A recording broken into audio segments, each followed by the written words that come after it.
What's up, guys? So today I'm going to go over the S&P US 30 and basically what the stock market's going to be doing for the next 7-8 years. And I've got it charted all the way back to the Great Depression and before that, so it's going to be pretty cool. Been wanting to do this video for a while.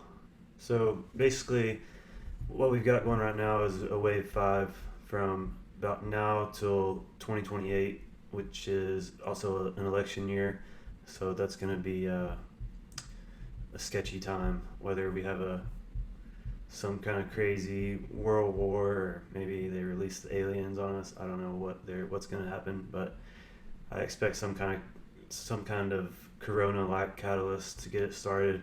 But basically the stars have aligned for this region right here at the end of 2028, beginning of 2029.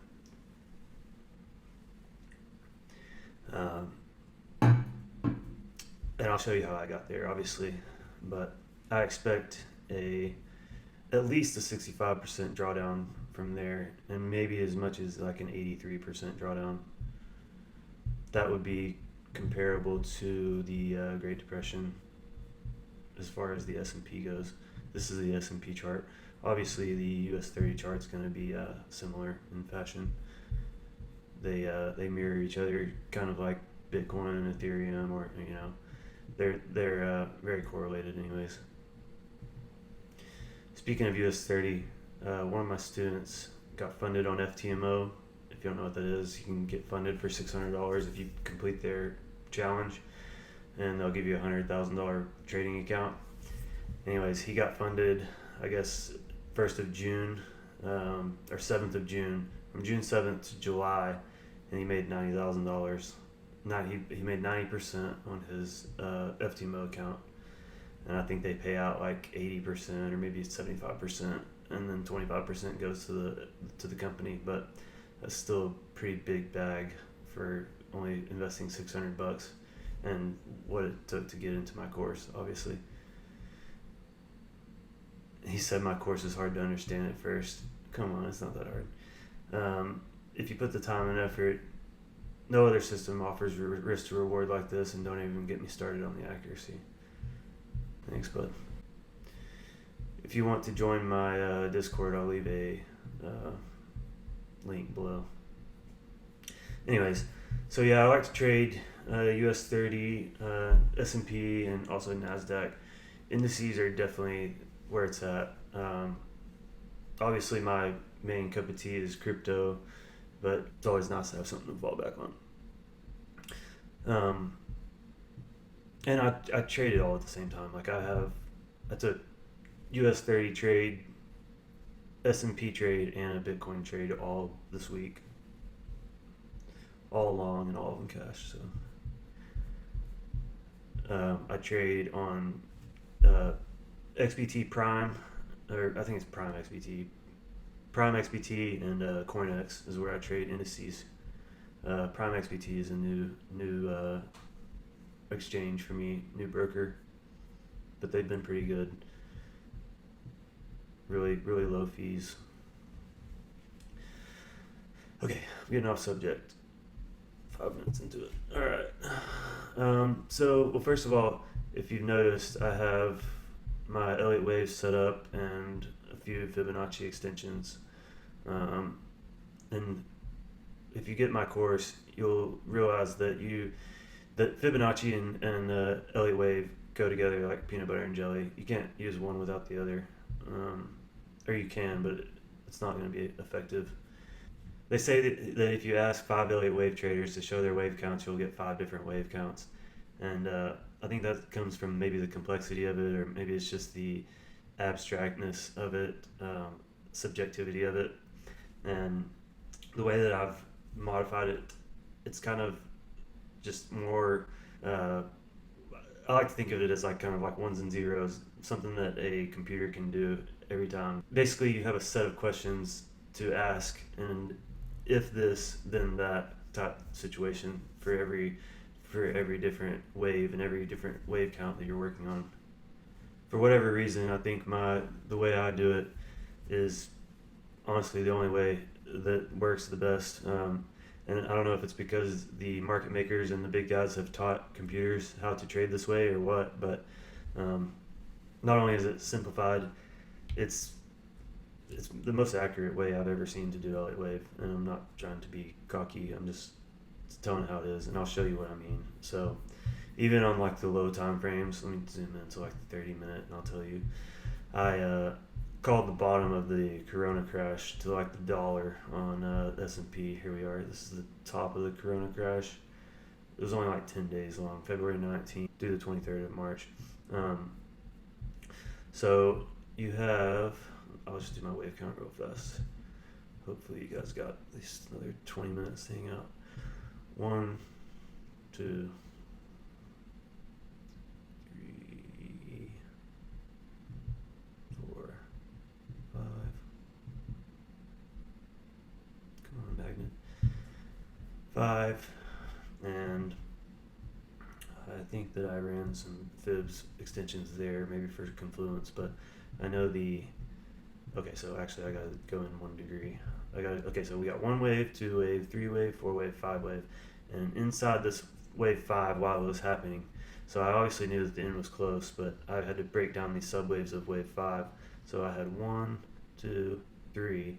So I knew that I was on wave 4 here. I was getting really close to the end. So I pulled out my little, oh shit, I was gonna do this, sorry. I pulled out my fib extension to get my count, but let me do this. Or to get my target. 2, 4, 5. So, wish that wasn't the same color. And really, I'll go down a sub degree. I'll go down a degree.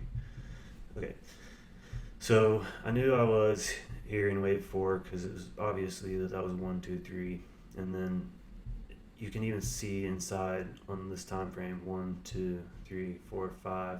So I knew that was the top of wave 4 just by that, and that's all I need to get my wave 5 target. So boom, right there, that gave me my target. And I'll be damned if it wasn't the bottom of that crash. And then look at this, rocket ship. But anyways, I had another confluence on there, but I won't make y'all sit and listen to why I chose that area. Basically, I would put my wave counts up against any Goldman Sachs wave trader. I don't think there's anybody that can consistently out trade me on these indices. Okay, so let's zoom back out, and I will go over quickly the wave 1, wave 2, and then talk about this for just like 5 minutes, and then we'll get into what's gonna happen next. And then well, first of all, I'll touch on this because I don't really care what happens in 2070. Right now, I'm just trying to plan for what's gonna happen here, and gonna basically sell everything I own, house, cars, and then buy back in at the bottom, because it's not just gonna be the stock market whenever this thing happens. It's gonna be everything. We're gonna have a pretty big recession to the likes of the Great Depression, and that's just, I don't have any reason to think that it'll be any less than that. I'm just judging by the high time frame wave 4 that we're on. Even back in the day, like, you could say that you could make the argument, the market's matured, and they didn't even have computers back then. But even back then, these wave counts are the same. Like, inside of this subwave 1 of wave 3, you got wave 1, 2, extended 3, 4, 5. And you could say, well, why couldn't you put your 3 here, here, here? Well, it's because it's extended. For 1, you use your Fibonacci's, but for 2, you just got to know the rules. And so 1, 2, 3, 4, 5. Come to daddy. Okay, so you got 1, 2, extended 3, 4, 5. And if that looks complicated to you, it's really not. It's just some of these wave threes get extended, and it's just the fractal nature of things. Basically, the price action hasn't changed, not in 100 years. Okay, the wave counts were just the same back then, basically, as they are now. All right, where was I? Sorry, my wife walked into the room and had to stop it. Sounds weird calling Crystal my wife. For those of you that don't know, I got married like 2 weeks ago, so I haven't been very active, but I want to start posting more videos, maybe as much as like 2 or 3 times a week on YouTube. So if you will help me grow my channel by liking and subscribing the videos, that'd be awesome. I'll try to pump out good content that you can learn from. Also, if you don't have money to buy the course or join my group, you can take my free course that I have on the website. You'll learn a lot from that. Okay, so where was I? I went over wave 1, 2, 3. I won't go over inside of this wave 3, but you can see the top of this subwave 3 here was the exact same length as the wave 1. That's all this pink line means. This is a Fibonacci extension. That means that this impulse was the exact same length as this one, and that's typical for wave 3s. 1, 2. That's on log scale too, if you know what that means. Anything over 20%, I base the fib extensions on log scale. So subwave 3 is done. This is subwave 5 of wave 3, and inside of that we're on wave 5. So we're on wave 5 of 3. So we have another, 7 years of bull, which is incredible. So if you're not in the stock market, or if you're not trading indices, start and learn how to do what I do the Fibonacci's and the Elliott waves. You won't be sorry. Some people say it's hard, and maybe it is, but I feel like the way I teach it isn't. Okay, so let me zoom in real quick and then I'll let y'all go. So on a lower time frame, let me zoom in a little bit. After the Corona crash, it was just crazy bull, and I think it's just the market that we're in. Well, partly it was because of everybody was at home. There's a ton of new money moving into the market because everybody was sitting at home twiddling their fingers. And then, once that rebound was set, you have these subsequent waves that are based off the first wave, and they typically just continue on. And then all the other confluence for it to keep going. It was just crazy. But I have a fractal laid out from let me see, where is this from? There was 2 fractals that I was looking at. This one, which was from here. Basically, I'm comparing previous price action, and this was one of them. And then I also had the .com boom that I was looking at, just to go as a visual of what's going to happen. But it was actually pretty close time-wise. So where this finishes out, it's crazy once you get into the stuff how the stars kind of align with everything you're doing.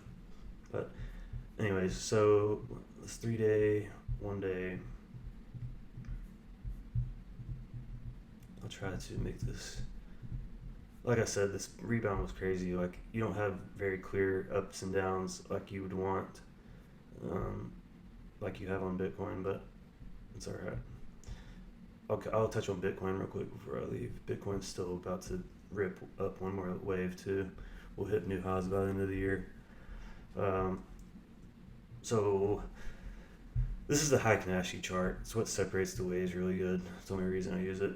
Wave 1, 2, extended 3, 4, 5. So on this wave 5, I'm just looking for it to be the same length as wave 3. I'm not going to get into the subwaves right now. 1, 2, 3, P. So we're almost done with subwave 3, and then we'll have one down and one up, and that will make 1, 2, 3, 4, 5. Oh, I actually have a chart somewhere of that. So we're actually on subwave 5 of wave 5 of wave 3, and you got multiple confluences for it to end at 4600. And then we won't hit. This will go all the way till Christmas. This next bullish trend. I mean, this looks like a pretty big drop, but it's actually not. This is only 8%. Bitcoin drops that much sometimes in a day. Actually, I have this broken down on my Discord too, if y'all want to get more in depth. I'm just trying to kind of run over it real quickly.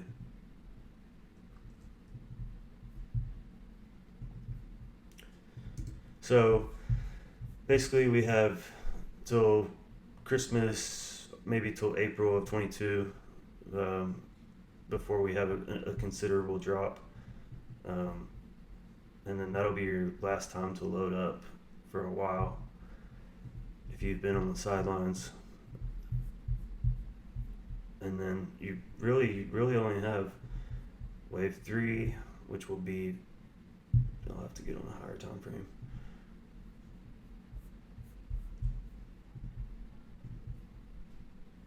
You'll have Q2 of next year until April of 26. So you'll have 4 years of bull before your next big considerable drop.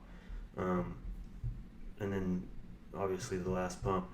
And on this last pump is whenever you need to sell the house that you bought this year and everything else if you're smart.